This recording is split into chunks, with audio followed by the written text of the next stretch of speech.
Hello everyone, Rising here, and if you've been on RWBY Twitter these past couple days, a hell of a lot of folks are speculating that Volume 9 is going to be a Team Stark volume. So I want to take some time to talk about where this came from, what it could mean for Team Stark, and all the other possibilities. As part of this year's RTX at Home, several people paid for the perks of video chatting with members of Rooster Teeth. Instagram user Nefarious Neo uploaded a video of her interviewing Miles Luna where she asked two questions. The first was to explain exactly what Torchwick and Neo's relationship was, and the second was which upcoming volume Miles is most excited for. And, well, here. What future volume are you most excited to be able to work on and put out there for other people to see? Ooh, it's Volume 9. Volume 8 we've written. I'm very excited for Volume 8. Volume 8 was the most difficult volume, period. I'm excited and also kind of nervous about Volume 8 just because it's so complicated. Volume 9, I am excited and nervous about for completely different reasons. And it's a volume that we have thought about since before Volume 1 even came out. That is going to be different and interesting, and hopefully in a way that people will enjoy. But it's going to be a new flavor of we'll have some new adventures. So what else have we heard about Volume 9? Exactly what do we know at this point? Well, the RWBY has said that Volumes 7 and 8 are extremely close-knit in terms of writing, and Volume 9 will be shorter than average. If I could cite my sources on those two things, I would, but I can't. I just don't have them, but I've been around. Those vague tidbits lead me to believe two things. First, that Volume 8 will conclude the main conflict of the Atlas arc, and second, that Volume 9 will be a travel volume a la Volumes 4 and 6. So why is this now about Team Stark? Look, if you ask me, this is probably just another Elysian shopping montage theory. Like everybody thought that for Volume 7's Atlas outfits that they were gonna go shopping for them and we'd see this montage. It was a thing.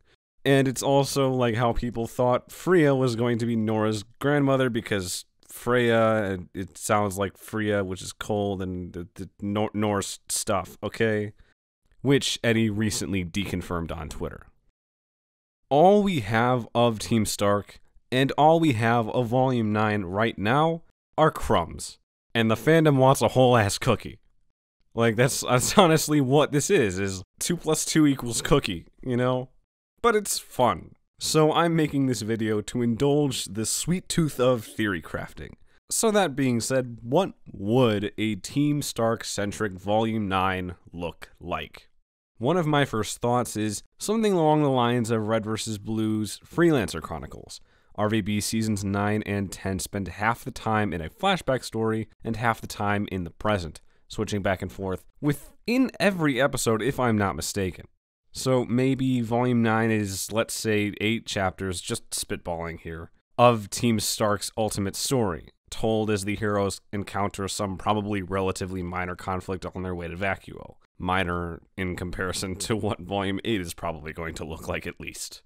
Maybe they're sitting in an airship, and this time, when Crow feels it necessary to catch the kids up on what Team Stark really meant, they don't dismiss him as the old uncle talking about back when I was your age. And this time, Crow won't try to hide Raven from Yang. Nobody knows exactly what happened to Summer Rose. But when a silver-eyed warrior goes missing, there's only one explanation. And the only one who can tell that tale, besides the killer, is Jin.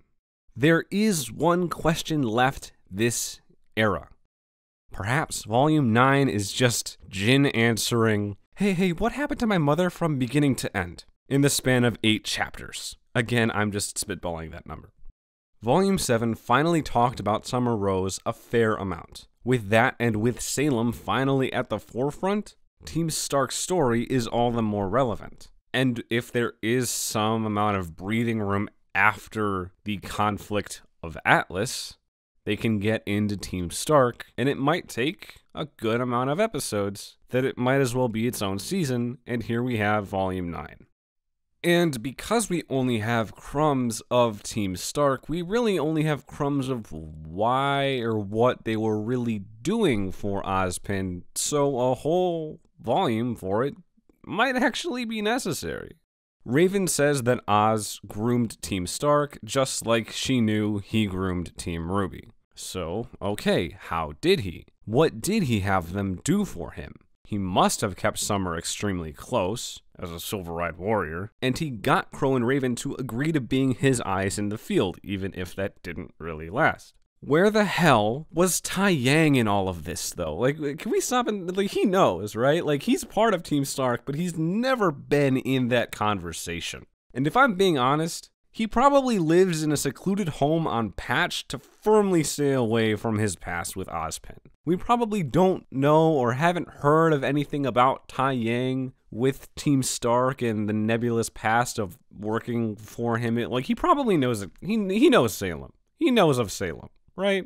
But he's just, like Raven fled the scene and chose to, like, stay a part of it, and Tai Yang just bolted. Like, he's like, can I have a normal life after this? And the answer is no, because his daughter has silver eyes. There's never an escape. I'm getting a little far from the topic here. So I want to answer the question of how exactly do I personally want Team Stark's story to be told, whether it is a volume or not? And to me, it doesn't necessarily matter how, in the big picture, so long as it is told in the show proper. I've said before that I don't think character shorts are a good idea in general for RWBY right now.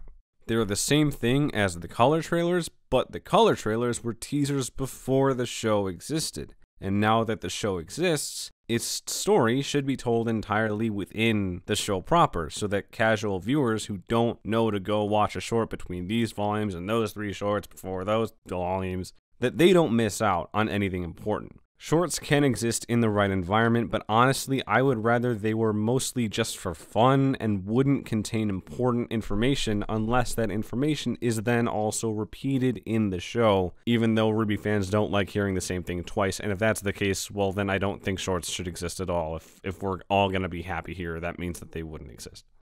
Anyway, I've talked through all I can think of at this point regarding Team Stark, but what else could Volume 9 be if not a huge Stark flashback?